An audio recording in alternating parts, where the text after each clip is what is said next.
வணக்கம் மக்களே. 7/3/2025 வெள்ளிக்கிழமை இந்த இனிய காலை பொழுதில் உங்களை சந்திப்பதில் மிக்க மகிழ்ச்சி. இன்னைக்கு காலையில் வெளிவந்த செய்தி பத்திரிகையில் வந்த சில செய்திகள், அந்த செய்திக்கு பின்னாடி உள்ள செய்தியின் கண்ணோட்டத்தை நம்ம பார்க்க போகிறோம்.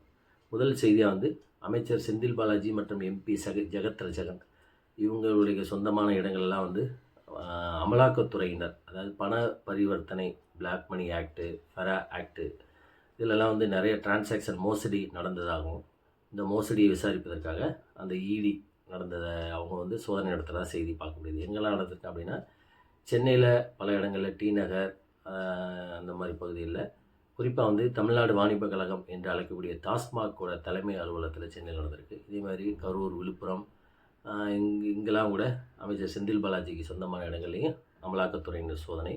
குறிப்பாக ஜெகத் ரட்சகனுடைய அவருக்கு சொந்தமான அந்த சாராய ஆலை அலுவலகத்திலையும் நடந்திருக்கதா செய்தியில் பார்க்க முடியுது. இந்த இந்த அமலாக்கத்துறை சோதனைக்கு மத்திய பாதுகாப்புடையினர் பாதுகாப்பு அளித்ததாகவும் செய்திகள் பார்க்கப்படுகிறது. இது அனைத்து செய்தி பத்திரிகையிலுமே பிரதான செய்தியாக பார்க்கப்படுகிறது. இதுதான் முதல் செய்தி. ரெண்டாவது செய்தி பார்த்திங்கன்னா, மும்மொழி கொள்கை தொடர்பாக முன்னாள் கவர்னர், பாஜகவோட மூத்த தலைவர் தமிழிசை சவுந்தரராஜன் அவங்க அவங்க ரசிகவுடைய பகுதி எம்ஜிஆர் நகர், அந்த பகுதியில் மும்மொழி கொள்கைக்கு ஆதரவாக கையெழுத்து இயக்கம் நடத்தினாங்க. அந்த நடத்தக்கூடாது அப்படிங்கிற மாதிரியும், டிராஃபிக் போக்குவரத்துக்கு பாதிப்பாக இடையூறாக இருக்கான்னு சொல்லி அவங்கள கைது பண்ணுறதுக்கு அந்த இதே கையெழுத்து இயக்கத்தை நடத்த விடாமல் அவங்கள காவல்துறையினர் தடுத்துறாங்க. இதனால் கிட்டத்தட்ட 3 மணி நேரம் அவங்க அங்கேயே சிறைப்பிடிக்கப்பட்டாங்க அப்படிங்கிற செய்தியும், அதுக்கப்புறம் அவங்கள கைது செஞ்சு மண்டபத்தில் அடைக்கப்பட்டு பின்பு சாயங்காலம் வெளியிட்டாங்க அப்படிங்கிற மாதிரி இது ஒரு பரபரப்பாக அதாவது இதில் லைவ் கமெண்ட்டை போனதை நம்ம பார்க்க முடியுது. ஸோ தமிழிசை சவுந்தரராஜன் கைது பின்பு விடுதலை அப்படிங்கிற மாதிரி செய்திகள். இந்நிலையில் தமிழ்நாடு மும்மொழி கொள்கையை அமல்படுத்துறதுக்கு உச்சநீதிமன்றத்தில் வழக்கு அப்படிங்கிற செய்தி நாம் பார்க்க முடிகிறது. அதுக்கப்புறம் சிஐஎஸ்எஃப், அதாவது மத்திய தொழில் பாதுகாப்பு படை அப்படிங்கிற ஒரு அமைப்பு இருக்குது. இவங்க தான் இந்தியாவில் சில முக்கியமான ஏர்போர்ட், அதாவது மத்திய அரசு நிறுவனங்கள், இப்போ என்எல்சி, ஏர்போர்ட்டு, விமான நிலையங்கள், இதுக்கெலாம் பாதுகாப்பு தரக்கூடியவங்க. இப்போ சென்னை, அதேமாதிரி கொச்சின், இந்த மாதிரி பல இடங்களில், அதேமாதிரி லடாக்கு போன்ற பகுதியெல்லாம் இவங்க தான் முழு பாதுகாப்பு, மத்திய பாதுகாப்படை. இப்போ கூட இந்த மீட்டிங் கோயம்புத்தூர் நடக்குது, அது கூட அமித்ஷா அவர்கள் வர்றாரு அப்படிங்கிற மாதிரி செய்தி. இந்த சிஐஎஸ்எஃபோட ஐஜி சரவணகுமார், அவர் தமிழ்நாட்டை சேர்ந்தவர். அவர் என்ன சொல்கிறார் அப்படின்னா, தென் மாநிலங்களில் இந்த மாதிரி சிஐஎஸ்எஃப் முன்கள பணியாளர்கள், அந்த படை வீரர்களில் 60% அந்தந்த மொழி தெரிந்தவங்களை நியமனம் செய்கிறதுக்கு உத்தரவு அப்படிங்கிற மாதிரி சொல்கிறாரு. ஏன் அப்படின்னா, இது தொடர்ந்து சமீபத்தில் கோவாவில் இந்த மாதிரி தமிழ்நாட்டை சேர்ந்த ஒரு பெண் அங்கே ஏர்போர்ட்லேருந்து வெளியில் வரையில் அங்கே உள்ள ஒரு சிஐஎஸ்எஃப் காவலாளி நீங்கள் ஹிந்தியில் பேசுங்க அப்படின்னு சொல்லி, ஹிந்தி ஒரு தேசிய மொழி அப்படிங்கிற மாதிரி பேசி வாக்குவாதம் ஏற்பட்டு, ஹிந்தி தெரியாதவங்களாம் நீங்கள் ஏன் இந்தியாவில் இருக்கீங்க அப்படிங்கிற மாதிரி அந்த அதே மாதிரி இவங்க கனிமொழி எம்பிக்கு இதே மாதிரி நிகழ்வு நடந்தது. இது மாதிரி தொடர்ந்து இந்த மாதிரி இந்த மாதிரி மோதல் இதெல்லாம் கருத்து வேறுபாடு தவிர்க்கிறதுக்காக அதை தென் மாநிலங்களில் 60% உள்ளூர் மொழி தெரிந்தவங்களை நியமனம் பண்ணுறதுக்கு நடவடிக்கை எடுக்கப்பட்டு வருது அப்படின்னு அவர் ஐஜி சரவணகுமார் சொன்னதாக பத்திரிகை செய்திகளை பார்க்க முடிகிறது.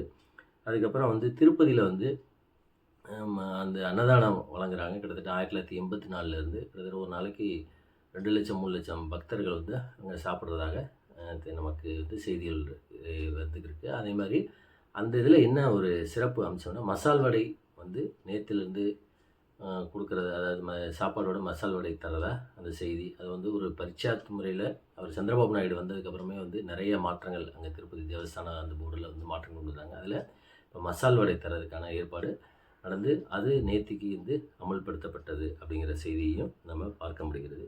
அதுக்கப்புறம் இந்த ஆனந்த விகடன் பத்திரிகையில் கார்ட்டூனில் நரேந்திர மோடி அவர்கள் பிரதமரை அது அமெரிக்காவிலிருந்து இல்லீகலாக, அதை சட்டத்துக்கு புறம்பாக குடிபெயர்ந்தவர்களை நாடு கடத்திய போது அவர்கள் காலு கையில் விலங்குகள் போட்டு விமானத்தில் இறக்கிய செய்தி பரபரப்பாக பேசப்பட்டுச்சு. இதற்கு எதிர்ப்பு தெரிவித்து விகடன் பத்திரிகை நம்ம பிரதமரையே அதே மாதிரி காலில் விலங்கு போட்ட மாதிரி பத்திரிகை கார்ட்டூன் வெளியிட்டிருந்தாங்க. இதை தொடர்ந்து அந்த விகடன் பத்திரிகையோட இணையதளம் முடக்கப்பட்டுச்சு. இதை எதிர்த்து அவங்க சென்னை உயர்நீதிமன்றத்தில் வழக்கு தொடுத்திருந்தாங்க. இந்த வழக்கை விசாரித்த நீதிபதி அந்த கார்ட்டூனை உடனே நீக்க சொல்லி விகடன் பத்திரிகைக்கு வந்து அறிவுறுத்தி, அதே சமயத்தில் மத்திய அரசுக்கும் வந்து அந்த விகடன் இணையதளத்துக்கு அந்த பிளாக்கை வந்து நீக்கணும், முடக்கிறத வந்து நீக்கணும் அப்படின்னு சொல்லி உத்தரவு பிறப்பிச்சிருக்காங்க. இது வந்து பத்திரிகை சுதந்திரத்துக்கு ஒரு முக்கியமானதாக கருதப்பட்டதாக வந்து பத்திரிகையாளர் சங்கத்திலேருந்து எதிர்க்கட்சிகள்லேருந்து அனைவரும் போராடிக்கிட்டு இருந்தாங்க அப்படிங்கிற ஒரு முக்கியமான செய்தியாக பார்க்க முடியுது. அதுக்கப்புறம் வந்து இந்த சென்னையில் வந்து சமீபத்தில் சென்னை கார்ப்பரேஷன் வந்து ஒரு சர்வே எடுத்திருக்காங்க. அதில் அவங்க வந்து என்ன சொல்கிறாங்க அப்படின்னா, சென்னை பகுதிகளில் 20% இந்த மாதிரி மளிகை கடைகள், சின்ன சின்ன மளிகை கடைகளை வச்சு நடத்துகிறவங்களுடைய எண்ணிக்கையில் வந்து குறைஞ்சிருச்சு அப்படின்னு சொல்லி ஒரு அதிர்ச்சியான ஒரு செய்தியை, ஒரு சர்வேயை வெளியிட்டிருக்காங்க. இந்த மாதிரி சின்ன சின்ன மளிகை கடைகள் வச்சு குறைகிறதுனால என்ன ஆகும் அப்படின்னா, அதை நம்பி வாழ்ந்த வாழ்வாதாரம் உள்ள குறைஞ்சபட்சம் ஒரு மளிகை கடைக்கு 4 பேர் இருந்தால் கூட அவங்களுடைய வாழ்வாதாரம்லாம் வந்து கேள்விக்குறியாகுது அப்படிங்கிற மாதிரியும், இதுக்கு என்ன காரணம் அப்படின்னு சொல்லி சொன்னால், இப்போ ஆன்லைன் ஷாப்பிங் வந்து நிறையா போனதுனால இந்த மாதிரி சின்ன சின்ன மளிகை கடைகளோட எண்ணிக்கைகள் வந்து குறைஞ்சிருச்சு அப்படியும், அதேமாதிரி வாடகை அதிகமாக ஆக்கினதுனாலையும், இந்த மாதிரி வாடகை ரேட்டு அதிகமாகினதுனாலையும் சரி, இந்த சின்ன சின்ன கடைகளுடைய எண்ணிக்கை குறைஞ்சதையும் அந்த செய்தியை நம்ம பார்க்க முடிகிறது. அதுக்கப்புறம் வந்து அபுதாபியில், துபாயில் வந்து 3 பேருக்கு சமீபத்தில் தூக்கு போட்டாங்க. அது வந்து பிப்ரவரியிலே போட்டுட்டாங்க. அது இப்போ தான் வந்து அது பத்திரிகை செய்திலாம் வெளியில் வருது. அதில் வந்து 2 பேருடைய தூக்கு போட்டதுலேயே அவங்க வந்து அவங்களுடைய இறுதி சடங்குமே முடிஞ்சிருச்சு அப்படின்னு சொல்லி, இன்னொருத்தவங்களுடைய அந்த பாடி வரல அப்படிங்கிற செய்தியும் வருது. அவங்க வந்து உத்தரப்பிரதேசம், கேரளா இந்த பகுதியில் சேர்ந்தவங்க. அவங்க வந்து அங்கே கொலை வழக்கில் ஈடுபட்டிருந்தாங்க அப்படிங்கிற மாதிரியும், அதனால தான் தூக்கில் போட்டோம் அப்படின்னு அந்நாட்டு தூதரகம் வெளியிட்ட செய்தியை நம்ம பார்க்க முடியுது. அதுக்கப்புறம் நம்ம வெளியுறவுத்துறை அமைச்சர் ஜெய்சங்கர் வந்து லண்டன் போயிருக்காரு. 3 நாள் அரசு பயணமாக இரு நாட்டு அந்த வர்த்தகம், அதே மாதிரி பேச்சுவார்த்தை இந்த உறவு மேம்படுறது தொடர்பாக வந்து அங்கே போயிருக்காரு. அதில் அங்கே ப்ரோ காலிஸ்தான், அதாவது காலிஸ்தான் ஆதரவு அமைப்பை சேர்ந்தவங்களாம் போராட்டம் நடத்தினாங்க. அதில் நேற்றுக்கு வந்து அவர் ஜெய்சங்கர் போன அந்த காரை வந்து சடன்னு வந்து திடீர்னு ஒருத்தர் வந்து உள்ளே புகுந்துட்டார் அப்படின்னு சொல்லி அப்புறம் காவல்துறையினர் வந்து நீக்கிட்டாங்க அப்படின்னு, அதேமாதிரி இந்திய தேசிய கொடி அந்த கூட்டத்தில் உள்ளவங்க எரிக்கப்பட்ட செய்தியும் பார்க்க முடியுது. இது வந்து அங்கே ஒரு பரபரப்பை ஏற்பட்டுச்சு அப்படின்னு கூட சொல்லலாம். இதுக்கு வந்து இந்தியா உட்பட இலங்கை அதாவது இங்கிலாந்துமே வந்து இதுக்கு வந்து கண்டனம் தெரிவிச்சிருக்காங்க. அதுக்கப்புறம் இலங்கை கடற்படையினரால் 14 மீனவர்கள் நேற்றுக்கு அந்த பாம்பன் பகுதியிலேருந்து மீன் பிடிக்க போனவங்கள இலங்கை கடற்படையினர் வந்து கைது செஞ்சுருக்காங்க அப்படிங்கிற செய்தி பார்க்க முடியுது.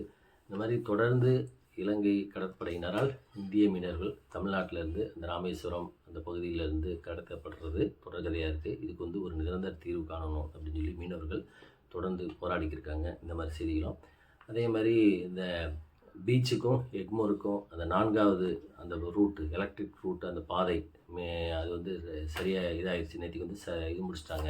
அதாவது சோதனை ஓட்டம் அந்த இது நேற்றுக்கு பண்ணி முடிஞ்சிருச்சு அப்படின்னு வர 9ஆம் தேதி பாதுகாப்பு ஆணையர் அவர் வந்து சோதனை பண்ணிவிட்டு இது வந்து ஃபிட் சர்டிஃபிகேட் கொடுத்துட்டா அந்த 4வது மார்க்கத்துலேயுமே வந்து இனிமேல் நிறைய புறநகர் ட்ரெயின்லேருந்து, அதாவது வட மாநிலங்களுக்கு, எக்மோர்லேருந்து வட மாநிலங்களுக்கு செல்லக்கூடிய அந்த ட்ரெயின்களுடைய எண்ணிக்கை அதிகமாகும் அப்படிங்கிற செய்தியும் பார்க்க முடியுது. இதுதான் இன்றைக்கி காலையில் பத்திரிகையில் வந்த சில முக்கியமான செய்திகள். மீண்டும் நாம் அடுத்த வீடியோவில் சந்திப்போம். நன்றி, வணக்கம்.